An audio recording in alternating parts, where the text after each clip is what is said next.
Hi, I'm Lubomir. Let's take a look at another topic together. Part 2. Philosophy. Does philosophy have a place on the spiritual path? This is the question I will address in this episode. A philosopher, as the translation of the word implies, is a lover of wisdom. Tragically, not everyone is a lover of wisdom. People love all sorts of things, but to love wisdom has become something strange, even suspicious, and in some ideologies, even dangerous in this world. Philosophy develops logical thinking, which is its cornerstone. A philosopher should be able to solve philosophical problems without any emotional involvement and try to maintain objectivity. And this is the first contribution of philosophy to your spiritual journey. The search for truth without emotional influence. Every emotion soaks into the truth and colors it beyond recognition. The philosopher must become, to some extent, a master of the word. Philosophizing requires the ability to use words correctly, to know their exact meaning, and to have an ample supply of them. It enlarges your vocabulary and teaches you to read books that you would otherwise never have picked up. In them, you can draw on the wisdom of people who have lived even centuries before you, often brilliant ones who have solved many questions for you. It is not necessary to be a brilliant philosopher to walk the spiritual path, but it is helpful to have a reasonable mastery of this area as well. Explore the different directions philosophers have taken in their thinking to seek answers to the questions that have plagued them. For example, what is the nature of a thing?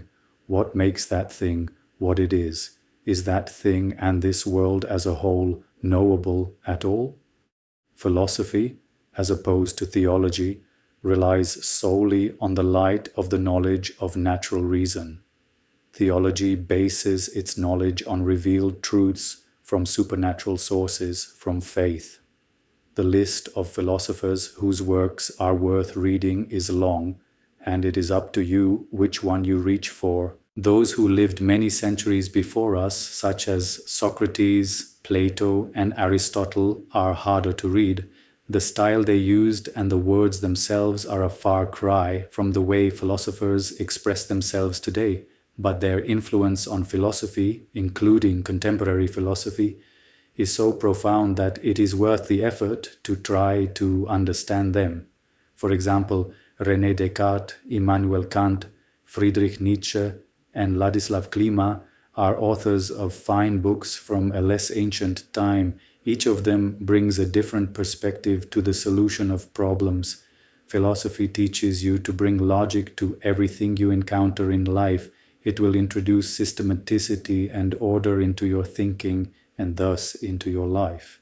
You will be able to navigate more easily through all the information that today's man is bombarded with on a daily basis. Last but not least, philosophy will teach you to describe more accurately what you encounter in your mind and also to understand better the words of people who can help you on your journey. The deeper you get into your mind, the harder it is to describe the experience you have had, and so you will discover how every word matters and how important its exact meaning is. If you are fortunate enough to have true guidance, I will explain what true guidance is later, or manage to get it, then its role will be to navigate you in waters that are completely unknown to you and where it is very easy to lose direction. Therefore, the communication between you must be very precise. The better you can describe your experience, the easier and more accurately the one who guides you can navigate you. In fact, your guidance must be able to pinpoint exactly where you are on this spiritual pilgrimage so that it knows what direction is necessary for you at any given moment. And now I will say something about the limitations of philosophy and why it is not able to give the most important answers.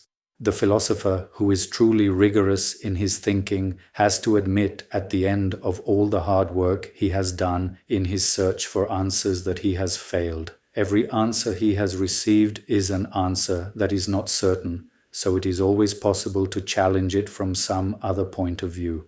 Nietzsche and his Superman, relying on the strength of his will, always fails again and again in his attempt to become perfect and falls to his knees under the weight of nihilism. It is nihilism that is the valuable result of a properly critical philosopher. Many philosophers have ended up at it, but have failed to use this information and their impasse to abandon philosophy and cross the threshold of logical, natural reason into the empty space of non-thoughts. From this space, one can see the naivety of philosophers trying to capture reality in words and tame it like a wild stallion rebelling as they try to put the reins on it. Reality cannot be shackled. You can only let it manifest itself. But such a view is alien to most philosophers, and they refuse to admit that reality could be anywhere other than in the web of their words. They are too proud of their eloquence, their summation, their ability to buttress their assertions with quotations from other philosophers, their firm grasp on truth, and their virtuoso questioning of views other than their own. This pride prevents them from being able to step further towards the reality that is not spoken of but directly seen, that is, it is not mediated by word or any other sign. Natural reason works through words, concepts. These are chained into sentences and thus form our view of the world. They create points of view, that is, the way we look at the world and all things in it. But no matter how much effort we make and how much time we spend on it, no combination of putting words into sentences will give us a definitive answer. You can use different words and arrange them in any order. They will still just be characters created by your mind and not reality itself.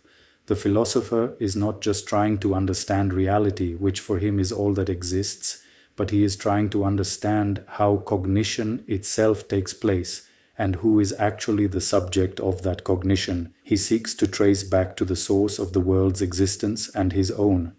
Here he already encounters a boundary beyond which the world begins, which logically cannot be explained or proved by means of philosophical proofs. It is a question of the existence of the human soul and of God. These questions are already the subject of theology, the doctrine of God. Faith already comes into play with these questions.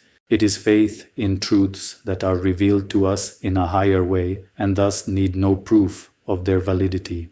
We may include here the question of the origin of the universe. Every serious astrologer is forced to admit that he has no answer to what was before the Big Bang, which is now regarded as the point of origin of the universe.